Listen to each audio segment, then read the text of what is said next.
குற்றச்சாட்டுகளுக்கு நீங்க ஏதாவது பதில் சொல்ல விரும்புறீங்களா? ஐயா, இத காது கொடுத்து கேட்கறதுக்கு என் தம்பி தங்க இல்லாம போயிட்டாயா. அவன் மட்டும் இங்க இருந்திருந்தா இப்ப சாட்சி சொன்ன அத்தனை பேரைய கழுத்தை நெரிச்சு கொண்டிருப்பாயா. ஐயா, இந்த ஏழை குடிசையில பூத்த அந்த பூவை இறக்கம் இல்லாம பறிச்சு போட்டாங்கய்யா. இது நியாயமானு கேட்டு ஊர் பெரியவங்க கிட்ட போனேன், போலீஸ் கிட்ட போனேன், மந்திரி கிட்டையும் போனேன். ஐயா, அவங்க எல்லாருமா சேர்ந்து என் தம்பிய நானே கொண்டுட்டேன்னு சொல்லி என்னை எங்க கொண்டு வந்து நிறுத்திட்டாங்க ஐயா. என்ன புழுவா நினைச்சு என்ன கொத்தி கொத்தி சித்திரவதை பண்றாங்கய்யா. ஐயா, அவங்க ஒண்ணு மட்டும் மறந்துட்டாங்கய்யா, இந்த புழுவை கொட்டி கொட்டி குழந்தையா மாத்த போறாங்கன்னு. ஐயா, நான் அப்பாவியா, உலகமே தெரியாத வெகுளியா, கோழையா, ஒரு பூனையா வாழ்ந்துகிட்டு இருக்கேன். இந்த பூனைய ஒரு அறையில அடைச்சு வச்சு எல்லா கதையும் மூடிட்டாங்க. கடைசியா ஒரே ஒரு கதவு மட்டும் திறந்து இருந்துச்சு, அது நீங்க தான் நம்பி வந்திருக்கையா. இந்த கொலை வழக்கில் குற்றவாளி தான் நிரபராதி என்று தெரியப்படுத்த எந்தவித சாட்சியத்தையோ ஆதாரத்தையோ நிரூபிக்காததால் குற்றவாளி என தீர்மானித்து இவருக்கு ஆயுள் தண்டனை விதிக்கிறேன்.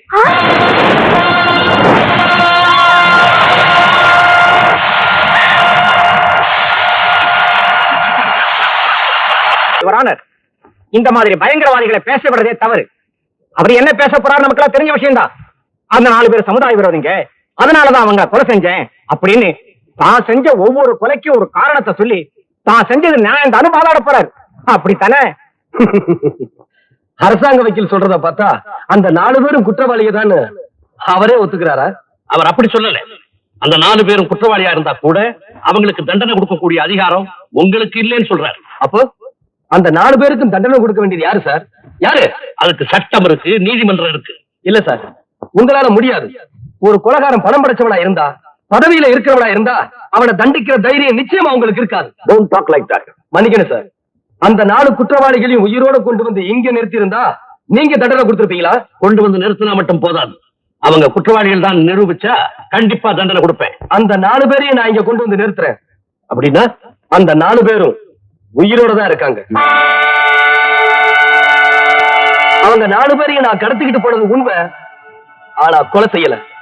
அவங்க இப்ப ஏன் பாதுகாப்புல என் இடத்துலதான் இருக்காங்க. நான் பழிக்கு பழி வாங்கணும்னு நினைச்சிருந்தா அவங்கள ஒரே ஒரு நிமிஷத்துல சுட்டு பொசுக்கி இருப்பேன். ஆனா அத நான் செய்யல. அதனாலதான் நான் நீதி கேட்டு பஞ்சாயத்து கதவுல இருந்து தட்டி பார்த்தேன். தட்டி தட்டி என் கைதான் வலிச்சதே தவிர எந்த கதவும் திறக்கல, என் கண்ணீரை துடைக்கல, நியாயம் பொறக்கல. எனக்கு நியாயம் பொறக்கலங்கிறதுக்காக இன்னும் நான் வெறியல மாதிரி யாரையும் கொலை செய்யல. அப்படி நான் அவங்களை கொலை செஞ்சிருந்தா இங்க நானும் ஒரு கொலைகாரனா இருந்திருப்பேன். அந்த குடும்பக்காரங்க செஞ்ச தப்பெல்லாம் நான் செஞ்ச கொலையில மறைஞ்சு போயிருக்கும். என்னுடைய நோக்கம் எல்லாம் அவங்களை பழி வாங்கணுங்கிறது இல்ல, அவங்க எப்படிப்பட்ட சமுதாய விரோதிகள்னு மக்களுக்கு அடையாளம் காட்டணுங்கிறதா. இப்ப இந்த நீதிமன்றத்துக்கு நான் ஒரு சந்தர்ப்பம் கொடுக்கிறேன். அவங்க 4 பேரையும் இங்க கொண்டு வந்து நிறுத்தி குற்றவாளி நிரூபிச்ச பிறகும் இந்த நீதிமன்றம் அவங்களுக்கு தண்டனை கொடுக்க தவறுனா அந்த அவசியமே உங்களுக்கு ஏற்படாது. முதல்ல அவங்களை இங்க கொண்டு வரதுக்கு ஏற்பாடு பண்ணுங்க. கண்டிப்பா கொண்டு வரேன். ஆனா அவங்க குற்றவாளியை தான் நிரூபிக்கிறதுக்காக நான் சொல்ற சில சாட்சியங்களை இங்க கொண்டு வரதுக்கு இந்த கோர்ட் உத்தரவிடணும். நியாயமான வேண்டுகோள் தான். நீங்க சொல்ல போற சாட்சியங்கள் யாரு? லிங்கம்பாளையம் ஊமையன், அமைச்சர் ஆடியபாத்தின் பியூன் துரைசாமி, இன்ஸ்பெக்டர் சந்திரசேகர், மாஜி பட்டாளத்தான் ராஜலிங்கம். அந்த 4 சாட்சியங்களை கோர்ட்டில் ஆஜர் செய்யும்படி உத்தரவிடு. இவங்களெல்லாம் மந்திரிங்க, இவங்களெல்லாம் நம்ம ஓட்டு போட்டு ஒவ்வொருத்தரும் மூஞ்சில போறியா தலை தூக்கி போய் வரானுங்க. திருட்டு பசங்க, யாராவது நம்புறதே புரியல.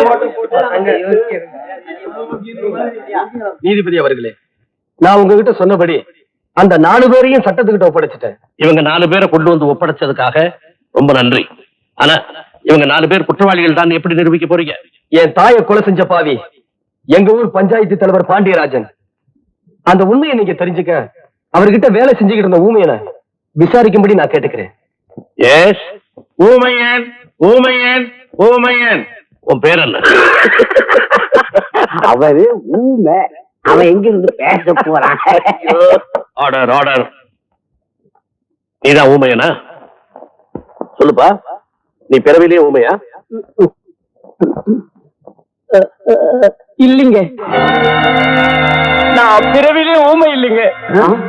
என்னையா ஊமை பேச ஆரம்பிச்சிட்டான்? வாயில டேப் ரெக்கார்டர் வச்சிருக்கானா? நான் பிறந்தப்போ அம்மானு பேசிட்டு தான் பிறந்தேனா.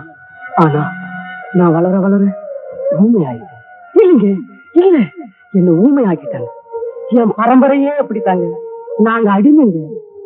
வாயிருந்து ஊமையா, கண்ணிருந்து குருடனா வாழ்ற கொத்தடிமை சாமி. நாங்க கொத்தடிமை. கொத்தடிமையா? அதான் அரசாங்கம் எப்போ ஒழிச்சிட்டாங்களே. சட்டத்துல ஒழிச்சிட்டாங்க, ஆனா சமுதாயத்துல ஒழியல. அதுக்கு நானே சாட்சி சாமி. எம்எல்ஏ சார், ஊமை பேச ஆரம்பிச்சிட்டான். உண்மை வெளியில வந்துருமா? இப்ப நீ என்ன சொல்ல விரும்புற? ஐயா, இந்த விஜயகுமாரோட அம்மாவை கொன்னது எங்க ஜமீன்தார் ஐயா தாங்க. ஜமீன்தார் ஐயா அந்த அம்மா பொட்டுல அடிச்சுட்டாரு. அந்த அம்மா துடி துடித்து செத்துட்டாங்க. அப்ப கூட நான் உண்மையா தாங்க இருந்தேன். அப்பெல்லாம் பேசாதன்னா இப்ப பேசுறேன்னா அந்த வாயிலா பிள்ளைக்கு உயிர் பிச்சை கிடைக்கட்டும் எடுத்தா. அருமையான நடிப்பு. இவ்வளவு வருஷம் பேசாம இருந்து ஊர் உலகம் எல்லாத்தையும் ஏமாத்தி ஊமையா நடிச்சிருக்கான். இதுவும் நடிப்பா இருக்கலாம் இல்லையா? இவர் சொல்றது உண்மைன்னு நாம எப்படி ஏத்துக்கிறது? உள்ள கொத்திக்க தேவையில்ல சார். சொல்லி கொடுத்தா கூட அவனால இப்படி பேச முடியாது. ஊமைய சொன்னது அத்தனையும் சத்தியம், சத்தியம். நீங்க யாரு? உங்களுக்கு இந்த வழக்குக்கு என்ன சம்பந்தம்? சாதாரண சம்பந்தம் இல்லைங்க, ரத்த சம்பந்தம். நான் அந்த பாண்டியராஜோட மக மாதிரி குழந்தை. இந்த வழக்குல சாட்சி சொல்ல எனக்கு அனுமதி கொடுங்க. உங்க சாட்சியை நான் அனுமதிக்கிறேன். கடவுள் சாட்சியாக நான் சொல்வதெல்லாம் உண்மை. உண்மையை தவிர வேற எதுவும் இல்லை. இந்த வழக்கு சம்பந்தமா நீங்க என்ன சொல்ல விரும்புறீங்க? எங்க ஊர் பஞ்சாயத்து தலைவர் பாண்டியராஜ ஒரு கொலைக்காரன்னு 10 வயசுலயே எனக்கு தெரியும். அந்த சின்ன வயசுல என் கண் எதிர நடந்த முதல் கொலை எங்க அம்மாவை கழுத்து நெரிச்சு கொன்னது. ஊமையனாவது பேச முடியாம ஊமை ஆயிட்டான். ஆனா கத்துன, கதறின, திட்டின, அந்த கொலைக்காரனை கழுத்து நெரிச்சு கொள்ளணும்னு துடிச்சேன். ஆனா என் கை சிறுசா போச்சு, என்ன பெத்தவன் கழுத்து பெருசா போச்சு. அந்த கொலைக்காரன் செஞ்ச 2வது கொலை விஜயகுமாரோட அம்மாவை கொன்னது. அப்பவும் நான் பக்கத்துல தான் இருந்தேன். ஊமையனாவது 3வது மனுஷன். ஆனா அவருடைய மகன். நான் சொல்றேன், இந்த கொலைக்காரன் தண்டனையில இருந்து தப்பிக்கவே கூடாது. இப்படிப்பட்ட மிருகத்துக்கு மகளா இருக்கிறத விட நான் ஒரு அனாதையாவே இருந்துட்டு போயிடுறேன். வரேன் சார்.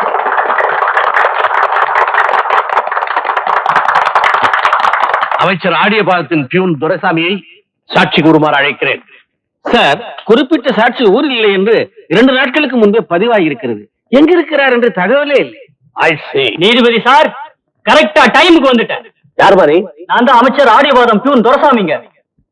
சாட்சி சொல்ல வந்திருக்கேன். யுவர் ஆனர், இந்த சாட்சியை ஏத்துக்க முடியாது. துரைசாமிங்கிறது ஒரு ஆண், இங்க வந்திருக்கிறது ஒரு பெண். சார், நான் பொண்ணும் இல்ல கண்ணும் இல்ல. இங்க பாருங்க. ஆல்ரைட், நீங்க சாட்சி சொல்லலாம். நீ எல்லாம் ஒரு மந்திரி, உன்னை நம்பின பாரு. நீயே பேயா முழிக்கிற, எங்க காப்பாத்த போற? கடவுள் சாட்சியாக நான் சொல்வதெல்லாம் உண்மை. உண்மையை தவிர வேற எதுவும் இல்லை. மிஸ்டர் துரைசாமி, நீங்க ஏன் பொம்பளை வயசுல வந்தீங்க? நீதிபதி சார், நான் இந்த ஊர்ல இருக்க கூடாதுன்னு பம்பாய்க்கு ஏரோப்ளேன்ல டிக்கெட் எடுத்து கொடுத்து நேற்று ராத்திரி என்ன இந்த ஊரை விட்டே அனுப்பிச்சிட்டாங்க. சாதாரணமா அனுப்பல சார், செலவுக்கு 1 லட்சம் ரூபாய் பணத்தையும் கொடுத்து ஜாலியா இருக்க ஒரு அழகான பொண்ணையும் கூட சேர்த்து அனுப்பிச்சாங்க. அப்பதான் சார் நான் தெரிஞ்சுக்கிட்டேன், பெரிய மனுஷங்க காரியம் ஆகணும்னா என்ன வேணாலும் செய்வாங்கன்னு. அதாவது மாமா வேலை கூட. Order, order. கூட்டிட்டு போன பொண்ணு ஒரு ஹோட்டல்ல விட்டுட்டு அடுத்த பிளேன்லயே நான் திரும்பி வந்துட்டேன் சார். நான் என் சொந்த வேஷத்துல வந்திருந்தா என் நிலைமை என்ன ஆயிருக்கும் சார்? சரி, இந்த கேஸ பத்தி நீங்க என்ன சொல்ல விரும்புறீங்க? நான் மந்திரி கிட்ட 2 வருஷமா வேலை பாக்குறேன் சார். என்கிட்ட எப்பவும் இது இருக்கும். என்ன பாக்குறவங்க எல்லாம் நான் சந்தோஷமா என்ஜாய் பண்ணிக்கிட்டு பாட்டு கேட்டுக்கிட்டு இருக்கதான் நினைப்பாங்க. ஆனா இந்த டேப் ரெக்கார்டர் பாட்டு கேட்கறதுக்கு இல்ல சார், அங்க நடக்கிற ஊழல் எல்லாம் டேப் பண்றதுக்கு. இந்த கேசட் மட்டும் இப்ப போட்டு கேளுங்க, ஏன்னா இது இந்த கேஸ் சம்பந்தப்பட்டது. அந்த கேசட்டை கேட்டானுங்க, ஓட்டு போட்ட அத்தனை பேர் அருவாளை தூக்கிட்டு வர போறானுங்க. அதுக்குள்ள தலைமறை ஆயிடும். அந்த கேசட் பத்திரம் போடுங்க.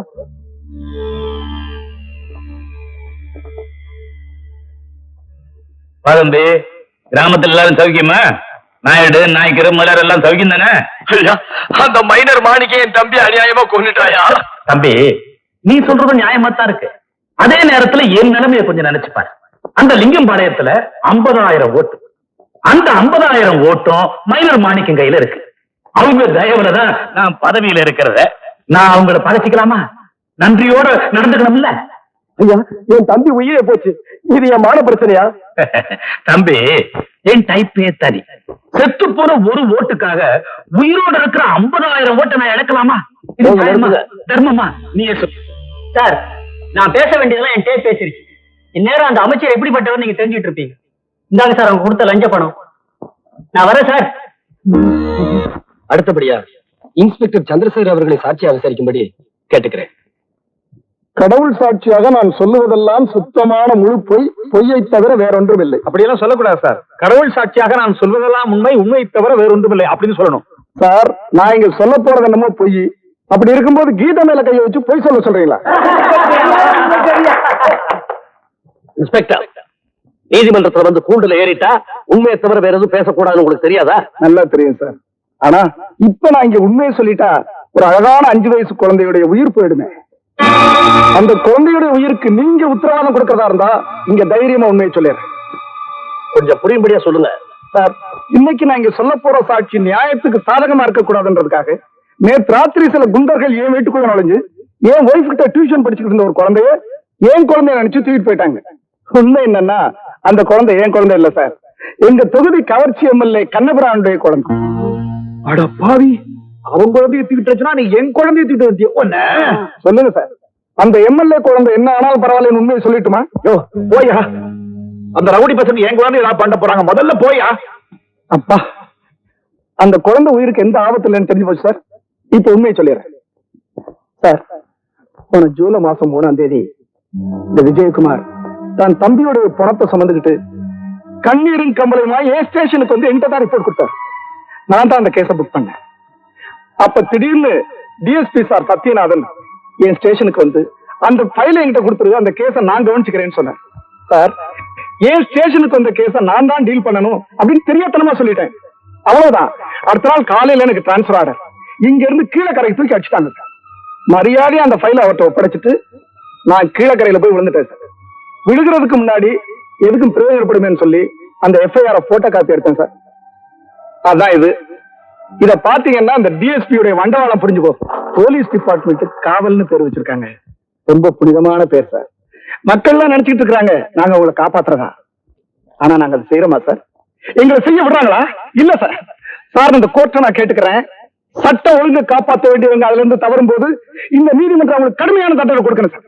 இப்படிப்பட்ட அழுக்கு முட்டைகள் டிபார்ட்மெண்ட்ல இருக்கிற வரைக்கும் எங்களை மாதிரி நியாயமான போலீஸ்காரங்களுக்கு காவல் இல்ல, எங்களை நம்பி இருக்கிற மக்களுக்கு காவல் இல்ல.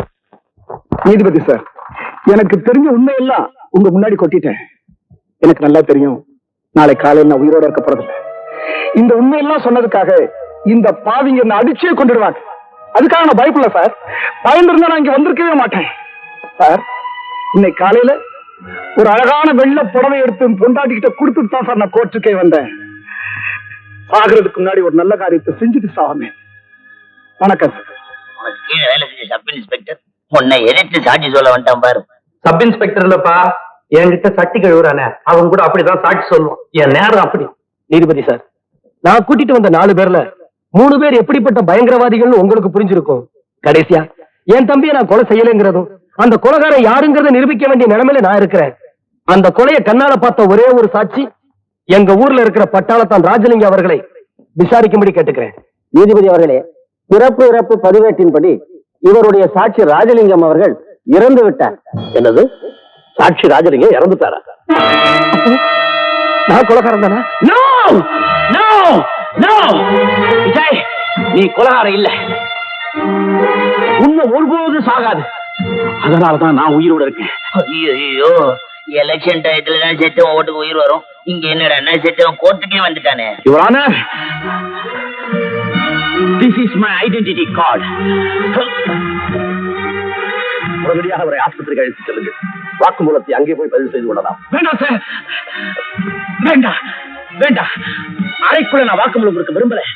அம்பலத்தை உண்மையை சொல்லத்தான் நான் விரும்புறேன். நீதிபதி அவர்களே, சிகிச்சை டாக்டர் நேரத்தை விருந்திக்காதீங்க. சில உண்மைகளை சில நொடி பொழுதுல சொல்லலைன்னா போய் முந்திக்கிட்டு அது உண்மையாயிடும். அப்படி ஒரு நிலைமையை உண்டாக்கிடாதீங்க. பிளீஸ், என் சாட்சியத்தை உடனடியா எடுத்துக்கங்க. Get the doctor immediately. சாட்சி விரும்பினால் உட்கார்ந்து கொண்டே சாட்சியம் கூறலாம். மன்னிக்கணும் சார், நீதிக்கு முன்ன அநியாயம் எல்லாம் தலை நிமிர்ந்து நிற்கும் போது நியாயம் தள்ளாடி உட்காரக்கூடாது சார். உங்கள் வாக்குமூலத்தை நீங்கள் கூறலாம். சார், இந்த விஜயகுமாருடைய தம்பிய, அந்த தங்கத்தை, இந்த மயிலர் மாணிக்கம் இவருக்கும் எல்லாம் வெட்டி சாட்சியம் என் கண்ணால பார்த்தேன். My God! அதுக்கப்புறமா வந்தாரு அந்த Sathya Keerthi, district superintendent of police mister Sathyanathan. விசாரணைங்கிற பேரால என்ன வேஷம்! ச்சே! போலீஸ் டிபார்ட்மெண்ட்டுக்கு அவமான சின்னம், காக்கி சட்டைக்கு நீங்காத கரை. கொலை செய்யறவனை விட அந்த கொலைகாரனை எவன் காப்பாத்த நினைக்கிறானோ அவனைத்தான் நான் பெரிய குற்றவாளியா நினைக்கிறேன். அதுக்காக அந்த டிஎஸ்பி ஆடின நாடகம் இருக்கு. ஆனா அது என்கிட்ட பலிக்கல. அவர் கையெழுத்து போட்டு கொடுத்த என் ஸ்டேட்மெண்டோட காப்பி இதோ. நான் கொடுத்த ஸ்டேட்மெண்ட்ல கையெழுத்தும் போட்டு கொடுத்தாரு. மைனர் கூட்டத்துக்கு கண்ணையும் காமிச்சாரு. மைனர் நெருப்ப அள்ளி என் குடிசை மேல கொட்டினாரு. கொழுந்து விட்டு எரிஞ்ச தீயில நான் சாம்பல் ஆயிட்டேன்னு நினைச்சானுங்க பாவிங்க. நான் தப்பிச்சேன். இன்னைக்கு காலையில விஜயோட நிலவை எரிஞ்சு உதவி செய்யணுங்கிறதுக்காக சந்தோஷமா புறப்பட்டேன். ஆனா என்ன இங்க வரவிடாம மறுபடியும் எதிரிங்க தாக்கினாங்க. மறுபடியும் உங்க உயிருக்கு ஆபத்தா? நீதிபதி அவர்களே, நெருப்பிலேயே குளிச்சு எதிர்நீச்சல் அடிச்சு வந்தவன் நான். என்னையா இவங்களால நிறுத்த முடியும்? அன்னைக்கு நாட்டை காப்பாத்துறதுக்காக என் காலை இழந்தேன். இன்னைக்கு உண்மையை காப்பாத்துறதுக்காக என் உயிரையே இழக்க தயாரா இருக்கேன். வந்த எதிரிங்களை தூக்கி பந்தாடிட்டு உண்மையை சொல்றதுக்காக நான் இங்க ஓடி வந்திருக்கிறேன். சார், விஜய் நிரபராதி, நிரபராதி, நிரபராதி, இதுதான் உண்மை.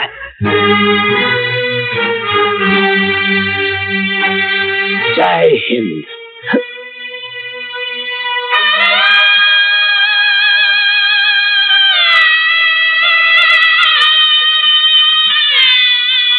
வழக்கு நாளை ஒத்திவைக்கப்படுகிறது.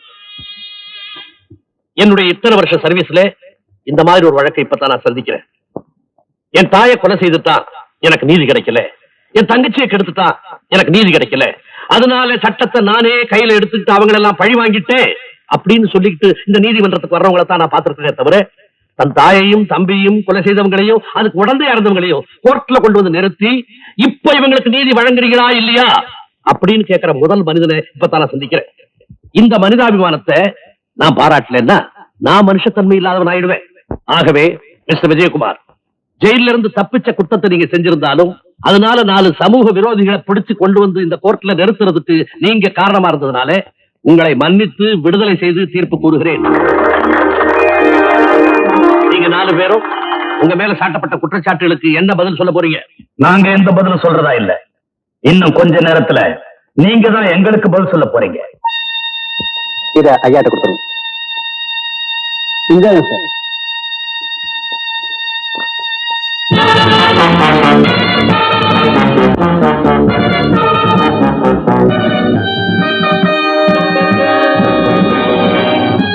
உங்க குடும்பத்தை காப்பாற்றணும்னா எங்களை விடுதலை செய்துதான் ஆகணும். ஓ, இன்னைக்கு உங்களுக்கு வெட்டிங் டே இல்ல? Many happy return. தாத்தா, வரும்போது எனக்கு ஸ்வீட் வாங்கிட்டு வரணும். இல்லைன்னா உனக்கு தோசை தண்ணில கொடுத்துருவேன். ஐயோ, நான் கட்டாயம் வாங்கிட்டு வரேம்மா.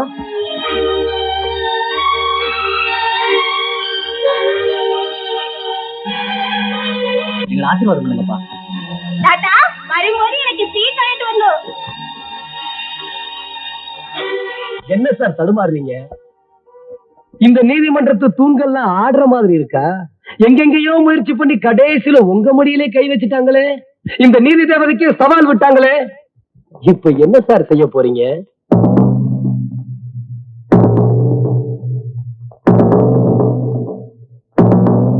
மிஸ்டர் விஜயகுமார்,